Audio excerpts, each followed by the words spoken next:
ओम श्री गणेशाय नमः। आज हम कर रहे हैं श्री शिव महापुराण के रुद्र संहिता के द्वितीय खंड, जिसका नाम सती खंड है, के 28वें अध्याय का श्रवण और अध्ययन, जिसे सुनने से पहले करते हैं भगवत नाम की माला। श्रीमन नारायण नारायण हरि हरि, भजमन नारायण नारायण हरि हरि, तेरी लीला सबसे न्यारी न्यारी हरि हरि। ओम नमः शिवाय, शिवजी सदा सहाय। ओम नमः शिवाय, शिवजी सदा सहाय। ओम नमः शिवाय, शिवजी सदा सहाय। इस अध्याय में हम सुनेंगे दक्ष यज्ञ का समाचार पा सती का शिव से वहां चलने के लिए अनुरोध।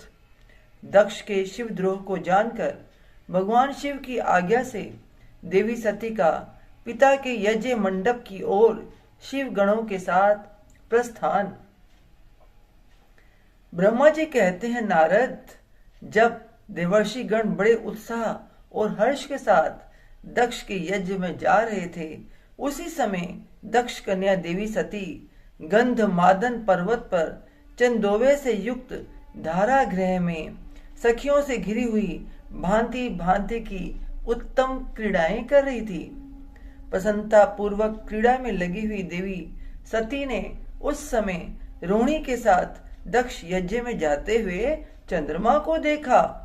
देखकर वे अपनी हितकारिणी प्राण प्यारी शेष सखी विजया से बोली, मेरी सखियों में श्रेष्ठ प्राण प्यारी विजय, जल्दी जाकर पूछ तो आ, ये चंद्रदेव रोहिणी के साथ कहाँ जा रहे हैं।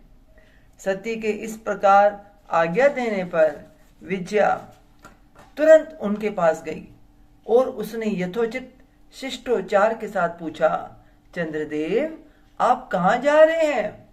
विजया का यह प्रश्न सुनकर चंद्रदेव ने अपनी यात्रा का उद्देश्य आदर पूर्वक बताया। दक्ष के यहाँ होने वाले युद्धोत्सव आदि का सारा वृतांत कहा। वह सब सुनकर विजया बड़ी उतावली के साथ देवी के पास आई और चंद्रमा ने जो कुछ कहा था वह सब उसने कह सुनाया। उसे सुनकर कालिका सती देवी को बड़ा विस्मय हुआ। अपने यहाँ सूचना न मिलने का क्या कारण है, यह बहुत सोचने विचारने पर भी उनकी समझ में नहीं आया। तब उन्होंने पार्षदों से घिरे अपने स्वामी भगवान शिव के पास आकर भगवान शंकर से पूछा।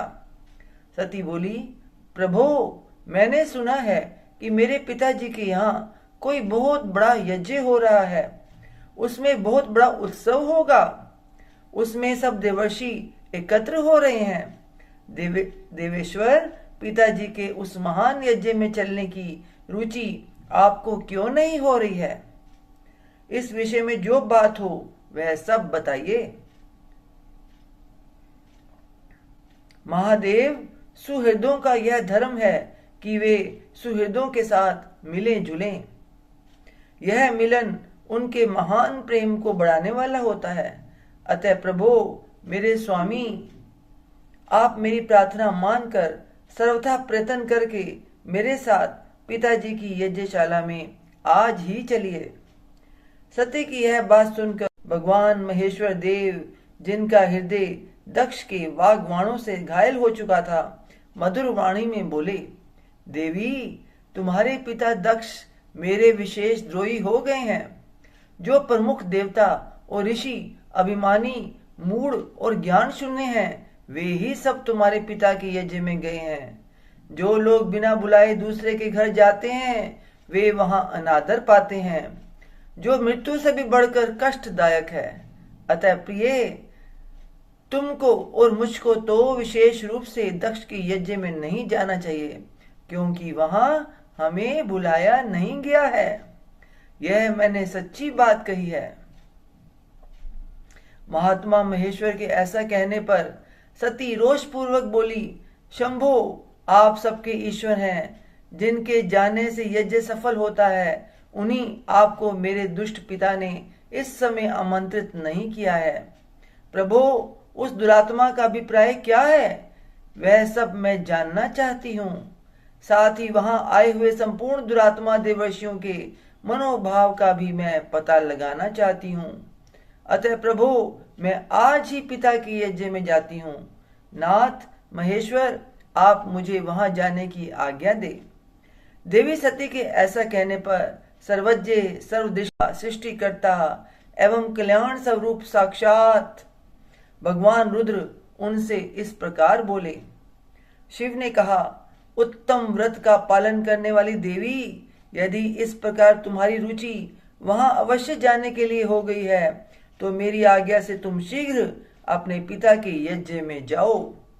यह नंदी वृषभ सुसज्जित है। तुम एक महारानी के अनुरूप राजोपचार साथ ले सादर इस पर सवार हो बहुसंख्यक प्रमथ गणों के साथ यात्रा करो।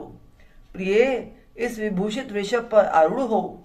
रुद्र के इस प्रकार आदेश देने पर सुंदर आभूषणों से अलंकृत सती देवी सब साधनों से युक्त हो पिता के घर की ओर चली। परमात्मा शिव ने उन्हें सुंदर वस्त्र, आभूषण तथा परम उज्जवल छत्र, चामर आदि महाराजोचित उपचार दिए। भगवान शिव की आज्ञा से 60,000 रुद्रगण बड़ी प्रसन्नता और महान उत्साह के साथ कुतूहल पूर्वक सती के साथ गए। उस समय वहां यज्ञ के लिए यात्रा करते समय सब और महान उत्सव होने लगा। महादेव जी के गणों ने शिव प्रिया सती के लिए बड़ा भारी उत्सव रचाया।